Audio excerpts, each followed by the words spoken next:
MD Maano from Olfu Bachelor of Science in Nursing-3. Today, I will demonstrate the proper donning and doffing of personal protective equipment or the PPE. But first, what is PPE? So PPE is a specialized clothing or equipment worn by an employee for protection against infectious materials. Now, let's begin the preparation. To begin, ensure that you remove all your jewelries and personal items and that your hair is tied back if applicable. Then gather all the appropriate materials or equipments that are needed. The recommended PPE set includes a long-sleeve fluid-resistant surgical gown, disposable medical gloves, a medical mask also known as a surgical mask or respirator mask for aerosol-generating procedures, and an eye protection such as face shield or goggles. Ensure you have all the necessary PPE and be able to put on the protective equipments outside of the patient room. After that, perform hand hygiene.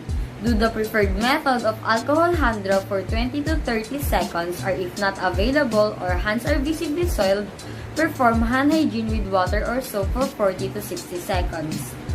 We will follow the WHO technique to ensure that all the surface of our hands are fully covered. Now let's perform the alcohol hand rub.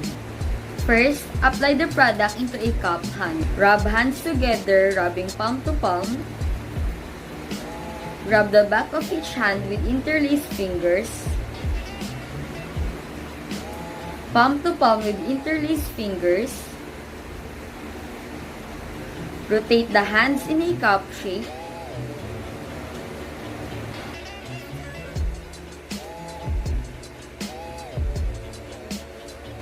Rub thumbs rotationally. And lastly, rub tips of fingers and nail beds in each palm. Continue rubbing until hands are completely dry. Now that you are ready to put on the PPE, make sure to check the integrity of the equipment and do not use any damaged equipment. Now let's begin donning PPE before entering the patient's room. First, put on your gown. Tie around the neck and around the waist and secure it around the back. Ensure all clothing is covered by the gown.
Now place the medical or surgical mask on and ensure it is over your nose and mouth. Pinch the metal piece to ensure a tight fit and try not to touch the mask once it is secured on your face. If you must do so, perform hand hygiene before and after touching the mask. If you are performing an aerosol generating procedure or you need to follow airborne precautions, put on an N95, FFP2 or FFP3 respirator instead of medical mask and perform a seal check.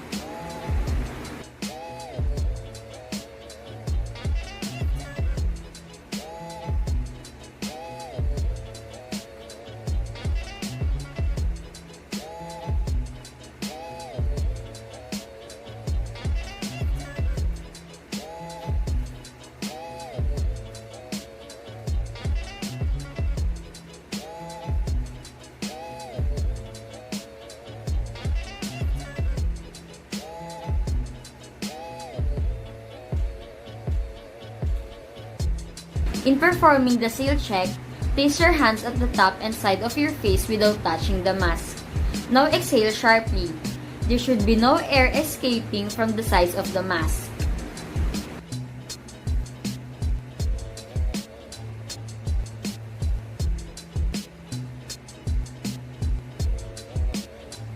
Next, put on the eye protection, which can either be goggles or a face shield, which can be placed over the mask with the top resting in the middle of your forehead.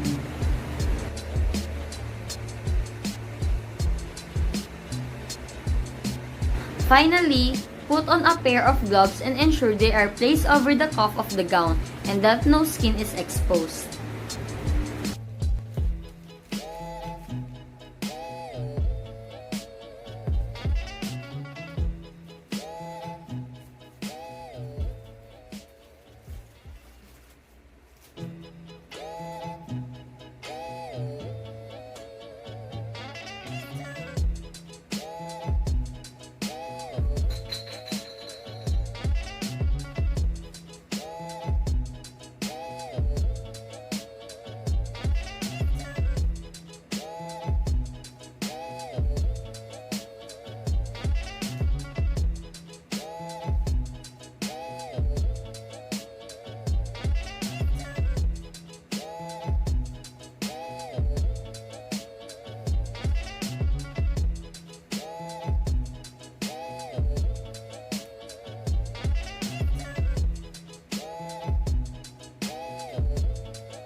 Now you are ready to enter the patient's room.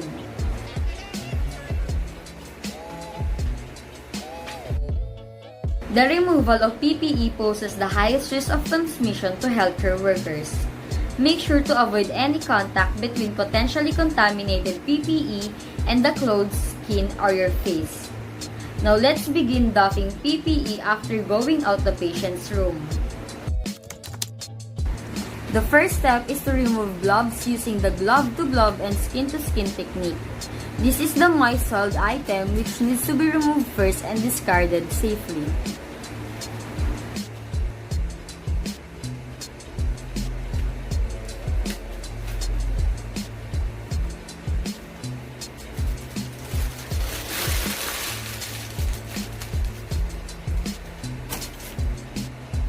Next, remove gown by undoing the ties and ensure the gown is pulled away from the body, ensuring there is no contamination of your clothes or the environment.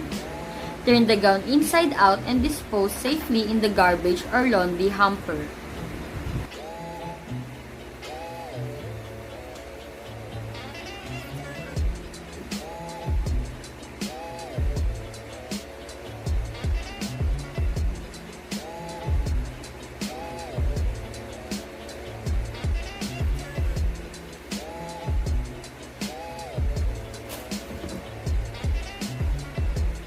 After that, perform hand hygiene with alcohol-based hand rub for 20 seconds before touching your face.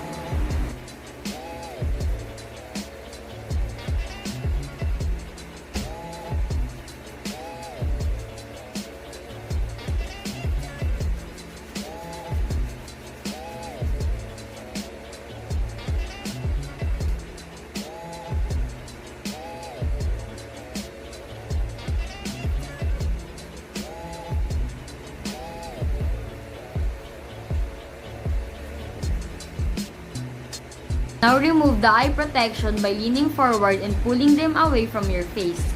Do this whether this is a face shield or goggles. And ensure that you clean the goggles or the face shield if they are reusable and place them in a clean container. Next, remove the mask or N95, FFP2 or FFP3 by pulling it from the rear and dispose it in the disposal container or garbage. Ensure you are taking the mask off with the straps and avoid touching the mask. Lastly, as a final step, perform hand hygiene with alcohol-based hand rub or with soap and water if they are visibly soiled.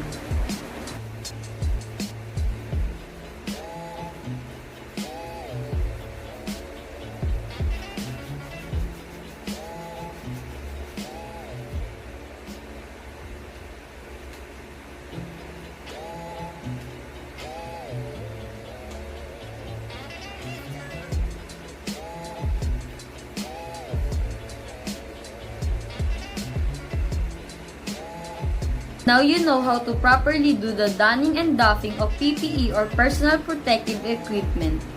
Thank you for watching. Bye!